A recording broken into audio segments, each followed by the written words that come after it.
Le feedback, carrefour sensible pour tout manager. En entreprise, il arrive fréquemment qu'on soit amené à donner son feedback, à apporter un feedback à un collaborateur. Et tenez-vous tranquille, ce feedback peut être un carburant de motivation et il peut être également une bombe à retardement. Combien de personnes, après avoir reçu un feedback, sont découragées, sont cassées, sont lessivés. Et pourtant, le manager voulait juste bien faire. Il voulait l'aider à aller plus loin. Il voulait dire qu'il n'a pas aimé le travail, que la personne devrait faire mieux. Combien de managers estiment que leurs collaborateurs n'aiment pas les feedbacks, ils n'aiment pas qu'on leur fasse des reproches, ils n'aiment pas qu'on leur dise ce qu'ils ont fait de mal, etc., etc. Combien de problèmes autour justement des feedbacks? Combien de personnes en sont arrivées à se dire « je ne lui dis plus rien ». Parce que chaque fois que je parle, il se fâche, il s'énerve, il s'emporte. Il est trop orgueilleux, elle est trop orgueilleuse, elle n'aime pas justement qu'on lui fasse des remarques. Vous voyez, j'imagine que vous commencez par déjà vous rendre compte de combien cette question épineuse du feedback a causé tellement de remous.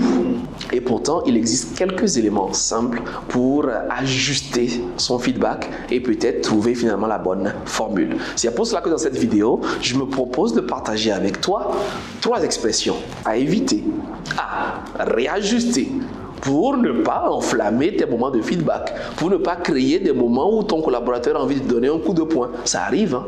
Vous parlez, vous voyez que la personne elle est littéralement en train de bouillir devant vous, elle peut réellement exploser parce que voilà. Et pourtant c'est avec la phrase, c'est avec l'expression, c'est avec les mots qu'on peut justement soigner, guérir, apaiser, ou alors on peut enflammer, on peut énerver et tout peut exploser. 3 expressions que nous déconstruisons ensemble. Donc chaque fois ce que je vais faire, ce que je vais écrire, ce qu'il ne faut pas faire, et ensuite je vais vous dire ce qu'il faut faire. Première expression qu'on entend souvent dans les feedbacks. Tu dois. N'est-ce pas? Tu dois. Tu dois faire ceci, tu dois être ponctuel, tu dois rendre le rapport, tu dois appeler le client, tu ne devais pas, tu devais dire, tu ne devais pas, tu n'avais pas le droit de... Et comme l'a dit un célèbre auteur en matière de communication non violente, je cite donc Marshall Rosenberg, que je vous invite à lire, il dit « le tu, il tue ». Le tu, il tue. Donc plutôt que d'utiliser généralement le tu dans les moments où vous apportez du feedback, je vous suggère vivement d'utiliser le je. Je veux, j'attends, j'observe, etc., etc., etc. Donc plutôt que d'utiliser le tu en matière de feedback, apprenez généralement à utiliser désormais le je. Donc ce n'est plus tu as fait, tu n'as pas fait, tu dois, tu devrais. Non, c'est j'observe, j'analyse, j'attendais, je me demande, je me questionne, j'ai été surpris de ne pas recevoir. Vous voyez, ça change tout ceci, ça change tout. Tu devais m'envoyer le rapport à 15h, j'attendais le rapport à 15h. Ça change tout, donc on n'attaque plus, la personne ne se sent plus affrontée, c'est moi qui attendais le rapport. Tout comme toi maintenant. Je ne veux pas te dire que tu n'es pas abonné. Je te dis que j'espère et que j'attends de voir ton abonnement pour propulser cette chaîne. J'espère que cette vidéo soit partagée parmi tes contacts. Donc c'est plus agréable que tu dois faire, tu dois venir, tu dois être là. J'espère, j'attends. J'attends, j'observe, j'analyse, j'espérais. J'ai été surpris de ne pas recevoir. Mais tu n'as pas mis l'élément dans le dossier. Non. J'ai été surpris de ne pas voir l'élément dans le dossier. J'ai été surpris de ne pas constater que dans ton mail, dans ton rapport, il manquait le ratio 2. J'ai été surpris de voir que la présentation n'a pas abordé tel aspect. Ce n'est pas, dans votre présentation, vous n'avez pas. Dans ta présentation, je n'ai pas vu, tu n'as pas. Non. Je me demande pourquoi la présentation n'aborde pas. Vous voyez, la reformulation avec le je. C'est moi, c'est mon appréciation, c'est mon attente. Et ce n'est pas une attaque vers toi. Le tu, il tue. Allons plutôt vers le je, qui est plus agréable. Deuxième élément que nous abordons également dans la plupart des feedbacks. Oh non, pas dans la plupart des feedbacks, j'exagère à peine. D'accord? On entend souvent, c'est bien. une belle présentation, un bon rapport, une bonne idée, d'accord? Quand ton manager commence par dire c'est bien, il faut faire attention. Parce que juste après, quel est le mot qui va suivre? Et tu le sais, le mot qui va suivre c'est mais. C'est bien, mais c'est une bonne idée, mais oui, je suis d'accord avec tout ce que tu as dit, mais voilà, d'accord? Du coup, quand vous dites le mais vient agir comme une gomme. Il vient frustrer, il vient froisser, il vient remettre en cause tout ce que vous venez de dire. Parce que le mais s'oppose à quelque chose. Il vient mettre une contradiction, il vient mettre une barrière. Donc la personne, tout de suite, elle se met en mode attaque. Elle se met en mode contre-attaque. Elle veut réagir, elle veut défendre. Parce qu'elle va écouter maintenant pour pouvoir vous répondre, pour attaquer. Et ce n'est pas forcément la bonne posture. Donc, en tant que manager qui veut apporter des feedbacks plus conciliants et plus intéressants, on va donc supprimer le mais et le remplacer par le fameux et. C'est bien ce que vous dites. Et pour aller plus loin, et pour renchérir, et peut-être pour nous assurer que nous prenons en compte tous les aspects, donc on ne s'oppose plus au collaborateur, on ne s'oppose plus à son collègue, on vient renchérir. On vient faire en sorte qu'on aille plus loin. Donc et, plutôt que le mais. Essayez cela et vous me direz. Et vous me direz comment est-ce que ça change totalement. Même vous n'êtes plus embêté, vous n'êtes plus embarrassé de pouvoir proposer votre idée. Parce que parfois votre supérieur il dit quelque chose et vous voulez compléter, vous voulez rajouter. Ou alors vous savez qu'il s'est trompé. Mais comment le dire? On ne peut pas utiliser le mais.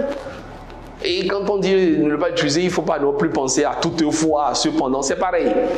Donc il faut plutôt aller vers je ne contredis pas, je contribue. On va plus loin.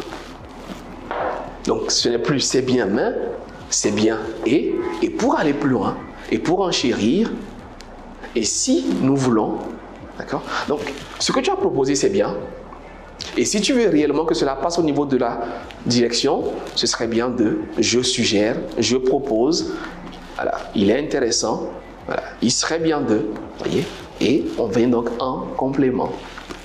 Troisième expression à laquelle je nous invite à penser, c'est le fameux « il faut ». Il faut que. Ah non, il faut, oui. On est encore dans l'impératif. Ça nous ramène un peu dans une forme comme celle du début. Donc le « il faut », il peut également être agressif. Ça peut être une attaque. On ne s'en rend pas souvent compte. Mais c'est de la communication violente. Du coup, ce serait bien de remplacer cela par des formes plus agréables, telles que « imagine ». Ah, c'est très puissant cela. Donc plutôt que d'amener nous devons, il faut, qui est un impératif, qui est une obligation. Vous savez, il y a les nouvelles générations qui ne sont pas dans les mêmes états d'esprit que les anciens. Du coup, elles ont beaucoup de mal avec l'autorité, il faut l'avouer. Donc c'est important d'ajuster son niveau de langage pour trouver le bon terrain d'entente. Donc imagine, au lieu de dire il faut que, tu dois, non c'est imagine si nous réalisons. Imagine ceci, imagine cela, qu'en penses-tu? Imagine si tu expérimentes, imagine ton rapport avec ceci, avec cela. Imagine ce même rapport avec ceci, avec ceci, avec ceci. Ah ok, imagine si tu avais envoyé le mail, voilà, voilà. Imagine si tu avais mis tous ces aspects-là, plutôt que il faut que, tu dois. Donc il sort de là avec plutôt quelqu'un qui est devenu plus créatif, quelqu'un à qui on a ouvert l'esprit, quelqu'un qui a été capable de se projeter, d'imaginer. Et là il voit le résultat. Et surtout si c'est quelqu'un de visuel comme moi, ça lui parle beaucoup. Ça lui parle parce que justement là vous avez ouvert un champ devant lui et il a perçu quelque chose d'autre, une nouvelle dimension s'est ouverte dans son esprit.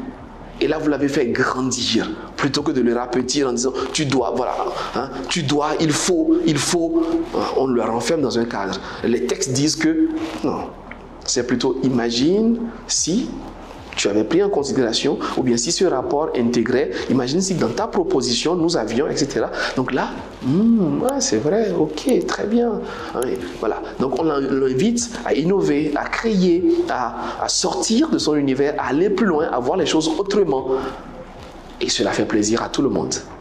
N'oubliez pas, chers amis, n'oubliez pas, si vos collaborateurs ont du mal avec vos feedbacks, le problème c'est peut-être la formule. Mais rassurez-vous, désormais, vous pouvez ajuster et voir l'effet que cela fait dans vos prochaines interventions, dans vos prochaines réactions et même dans vos prochaines interventions simplement en réunion. Dites-moi ce que vous en pensez. Dites-moi quelle est la formule que vous entendez souvent, quelle est celle que vous détestez chez votre collaborateur ou bien chez un ancien de vos managers. Qu'est-ce que vous utilisez pour faire passer ces moments de manière un peu plus agréable. C'était Gaius Yokossi, votre partenaire pour libérer pleinement votre baraka. Vous êtes une baraka. J'espère que vous en êtes conscient. Grandissons ensemble, avançons ensemble. Abonnez-vous. Et faites en sorte justement que nous puissions nous assurer qu'autour de nous, chacun libère sa baraka pour que le monde soit meilleur. Je crois en vous et à très bientôt.